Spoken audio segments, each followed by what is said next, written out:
Dumating na ang Honor 400 series. Hawak ko dito is the Honor 400 5G, yung kanyang non-Pro variant. So what's so exciting about this one? Powered by the Qualcomm Snapdragon 7 Gen 3 with a 200MP na main camera sensor and a 50MP na front-facing camera, 6,000 mAh na silicon carbon na battery, supporting up to 80 watts na fast charge. IP66 rated, and it has a lot of AI function na matutuwa ka. More details after this quick intro.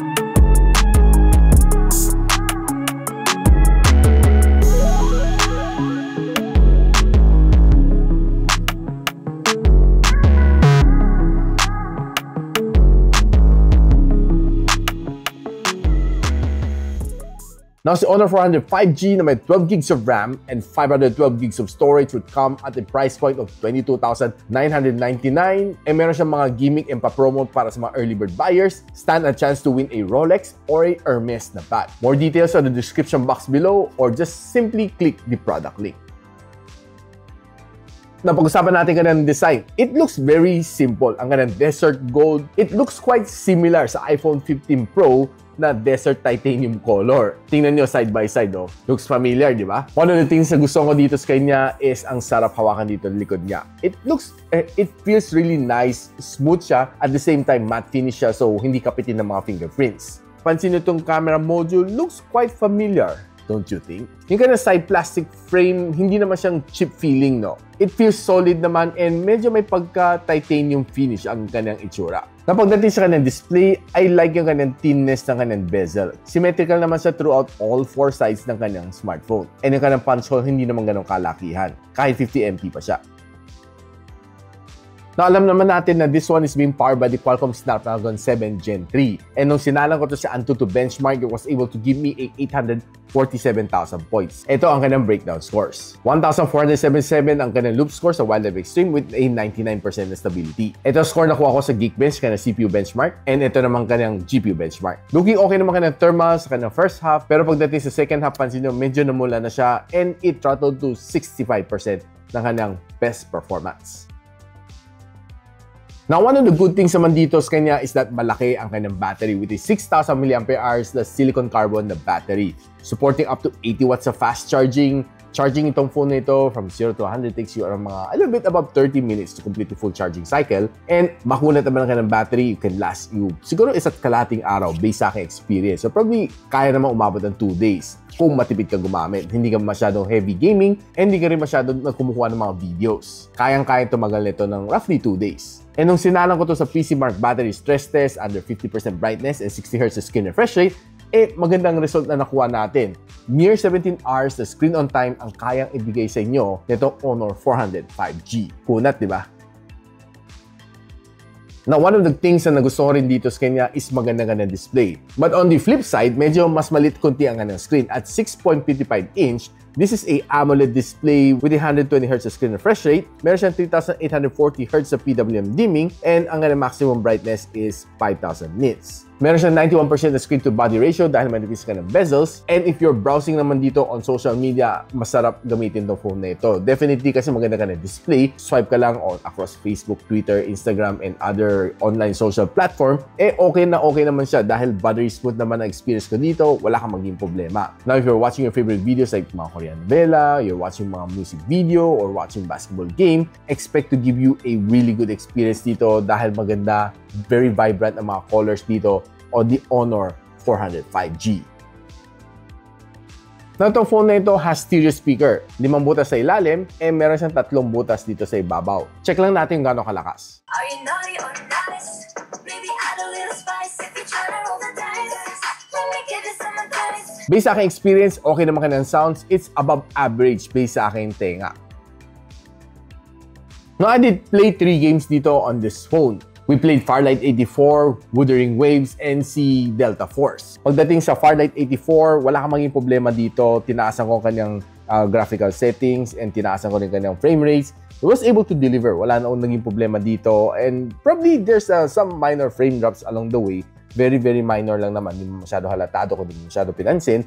And one thing na nagustuhan ko dito sa kanya is maganda-gandang sounds. The touch response is definitely good. And yung gameplay was quite smooth kahit maglaro ka ng mahigit isang oras dito. One thing na nagustuhan ko rin dito sa kanya is magandang display. Was able to give me a good gaming experience dito sa kanya, playing several rank matches dito. And pinakamainit na inabot ko dito sa kanya after 1 hour of gameplay, 43 degrees Celsius. Pagdating naman sa Delta Force, it was able to give me a good gaming experience. Tuloy-tuloy na laro ko dito sa game na ito dahil okay naman, very addictive naman siya. And one thing na napansin ko dito sa kanya is maganda ang kanyang graphics dito on the Honor 405G. Giving me a really good time playing this game. And another thing is that okay ang kanyang sounds, maganda and immersive, and mabilis naman ang aking touch response dito sa screen. Playing for 30 minutes, I would say na nag-enjoy naman talaga ako dito sa kanya. Halos wala mo na feel na frame drops dito sa kanya, and it was also really fun playing this game. Pinakamainit na inabot ko after 30 minutes of gameplay is 43 degrees Celsius. Pagdating naman sa Wuthering Waves, medyo sinagad-sagad ko rin ka ng graphical settings.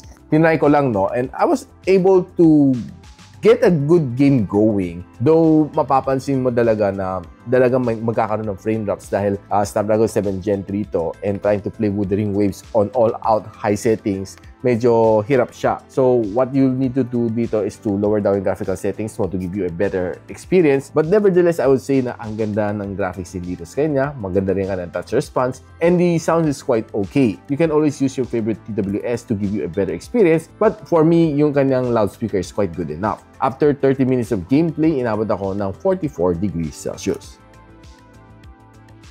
Now, pag-usapan natin right now ang camera of this phone. It has a 200MP na main camera sensor with OIS, and meron din siya 12MP na ultra-wide lens with a aperture of 2.2. This one can shoot you up to 4K and 30, and ang kanyang front-facing camera is a 50MP na aperture 2.0 na selfie camera, which can support up to 4K and 30 FPS na recording. Now guys, tingnan natin some of the shots na nakuha natin dito from the Honor 405G, and starting with some of the outdoor shots na nakuha natin. Honestly, I would say na not bad ang mga nakuha kong outdoor shot. Really nice, sharp mga photos, and yeah, as expected naman, no, from a camera of the 400 series, it is really nice and pretty solid na mga na-capture ko on outdoors. And masasabi ko, though it's a little bit saturated the mga greens na ito, but it looks quite nice naman. Maganda siya pang post sa Instagram. Ito rin makita nyo, okay din yung kanyang pagka-green, medyo may pagka-saturated yung kanyang darkness, and maganda naman siyang tingnan talaga overall. Pero on this photo, though maganda namang capture niya sa mga details ng cloud, pero dito sa kanyang greens, medyo parang naging mas pale siya ng konti. Not really that natural based sa aking mata. But if you're just taking a walk on outdoors, you'll be able to capture some nice shots naman dito sa kanyang camera. Lalo kung nag-travel ka, no, this is definitely going to be a good companion. Ito naman shot na nakuha ko using the ultra-wide lens. Normal. 2 times. 4 times. Still okay. 10 times. Medyo blurred na siya, no? And this is a 30 times zoom. Honestly, sobrang blurred na siya. Though it's still readable, pero malabo na siya. And if you're trying to capture naman some tall building shot, okay naman kanyang shot, you'll be able to get some sharp photos dito out from its camera. Now, indoor food photography naman, on some of these photos na nakuha ko, I would say nice naman ang kanyang color. Though, pansin ko, no, it's a little bit more flat yung kanyang color. Hindi siya masyadong vibrant, no. Though it's still good naman itong mga photos na na-capture ko dito on this mga desserts na nakuha natin. And pati itong wine shot, no, looks kind of good naman based sa aking mata. Now, taking a look on some of these sushis and sashimis, okay naman siya. Though, I can't really remember kung talagang ganun kapil tong salmon na to or effect lang ng camera. But on some of this California maki, looks okay naman ang kanyang colors. Taking a look at this plate, masasabi ko sa inyo na it looks really nice, no? Pati itong mga salad shot na ito, looks good. Though pag dumating dito sa lechon na ito, kahit itong mga pizza na ito, pansin ko, mas nagiging pale siyang tingnan yung mga food kung under the direct halogen bulb. Siguro effect lang ng camera na ito, no? Kasi hindi masyadong vibrant ang mga photos na kinakapture ni Honor 400. Na kung kumukuha ka naman ng mga shots like mga gown shots, okay naman, you'll be able to capture some nice details naman sa kanya. Pati mga indoor na flower photography shot, okay naman. And if you're walking naman sa indoor, you'll be able to get nice shot, no? Kahit na reflection ng tao, kitang-kita sa sahig. Doon itong shot na ito, I was expecting na medyo mas pop out yung tubig niya, no? Though medyo mas flat lang siyang tingnan. Taking some shot like this one looks okay, not bad. And pati itong mga paintings on the wall looks okay. Natural naman siyang tingnan. Na pag kumukuha ka ng mga shots like this one, looks cozy, okay naman sa IKEA. Now, if you're trying to take some low light shot naman inside sa time zone, okay, you'll be able to get some nice shots. Not bad ang kanyang photography for low light. Napakita ko sa inyo quickly some of the hardcore studio shots na nakuha ko dito. This can only be found if ginagamit mo ang kanyang portrait mode. Then, pipili mo ang kanyang filters. Dito makikita, no, meron siyang hardcore vibrant, hardcore color, and hardcore classic. Kapag tinignan mo, this is the hardcore vibrant, looks good. This is the hardcore color, and this is the hardcore classic. Looks quite good. Napakita ko lang sa inyo some of the AI function na kaya na mag-cut out nitong subject nito and directly i-paste ako on another space. No? Makita mo, it's not really that perfect kasi makita mo may mga smudges ng yellow coming off from this shot. Pero nevertheless, I would say na sobrang easy lang niya. Just highlight mo lang, drag and drop. Okay na, ganun kasimple lang. Now, another one na nagawa ko dito is yung kanyang AI outpainting. Now, pwede mong palakihin to, no, tong shot na ito to give you a ultra-wide na view. So, start natin na outpainting. Makita natin, no, mag-ipipredict na itong nasa gilid, no, itong missing piece, no. Let's see what will happen. Ayun guys, yan. Ito ang kanyang prediction. Ganito ang shot na makukuha mo. Well, based sa kanyang prediction, which is really, really intelligent dito sa kanyang camera. Ito yung before, and ito yung after. Galing, di ba? Another edit is, makita mo, no, masyadong glare dito sa likod. Pwede natin i-AI edit, AI eraser, then remove reflection. No? Pag remove ng reflection, makita mo, mas gaganda, yan, no? Mas hindi na ganun ka-glary sa kanyang background. Yan, pag hinawakan mo itong, ito yung original shot niya, ito yung kanyang reduce na reflection, which is galing, no? I was really impressed din dito sa shot na ito. Galing, galing. And for my final AI trick, itong sa create niya, no? We can create image to video. Just add any image, no? And gagawin niyang video. Start generation. It will take some time, no? Takes around mga 1 to 2 minutes daw based sa AI, no? Sa pag-render. Ayan, so tapos na mag-render, tingnan natin. Galing, no? Sino nang nagagawa ng AI? Just imagine how powerful ang AI na meron dito sa loob ng Honor 400. Right now, tingnan muna natin ang ganyang shots na nakuha natin sa kanyang front-facing camera. Now, honestly, not so bad ang mga shots na nakuha ko using its front-facing camera. One thing na nagustuhan ko dito sa kanya is ang ganda ng mga shadow na na-capture na dito, no? Yung sa aking mukha. Parang very, very realistic, very 3D looking, no? But on some occasion like this one, okay, medyo mas makinis ang aking mukha. And looking good naman ang mga outdoor shots na nakuha ko. Not really that super exceptional, pero maganda naman tingnan ang mga shots na nakuha ko on the outdoor. Na kung indoor naman ang pag-uusapan natin, mapapansin mo, no, it's a bit softer compared sa mga outdoor shots na nakuha natin.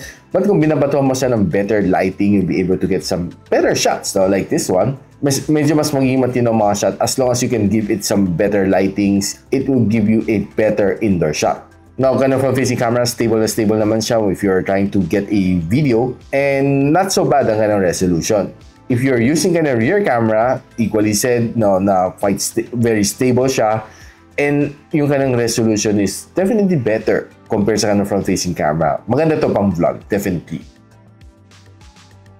Now guys, with a phone this nice, the Honor 400 5G, ano ang masasabi ko dito? First things first is saktuhan lang sa aking kamay. It feels good, though it's a little bit smaller at 5.5 inches. But nevertheless, there are some people na mahilig sa more compact na smartphone. I think this is definitely one. The second thing is that okay ang kanyang camera, except that pagdating sa low light and under halogen bulb, medyo sablay siya ng konti. Pero okay naman ang kanyang video recording ang kanyang rear camera. Equally said, this kind of front-facing camera was able to get some really nice snap dahil 50MP ang kind of front-facing camera. And for me, makakashoot ka ng 4K and 30 using the front-facing camera is definitely a good sign para sa akin on a mid-range phone. Another thing din dito is kaya na maglaro ng mga AAA games, though hindi mo nga lang kayang sagad-sagarin dahil it's a Snapdragon 7 Gen 3. But overall, for me, this one is definitely a solid smartphone to have, si Honor 405G. Kaya guys, ano masasabi niyo dito? Are you planning to buy one of these? Let me know in the comments kung gusto niyo malaman kung saan ito pwede mabili. I'll put everything on the description box below or just simply click the product link. And if you like this video, don't forget to share it to your friends, and a quick sub sa aking channel is definitely awesome. I'll see you in my next one. And so, ako para si Richmond, and you're watching Gadget Sidekick. Like and subscribe to my channel. Don't forget to hit that notification bell. For one of my latest uploads, click the dito. And for one of my popular uploads, click here.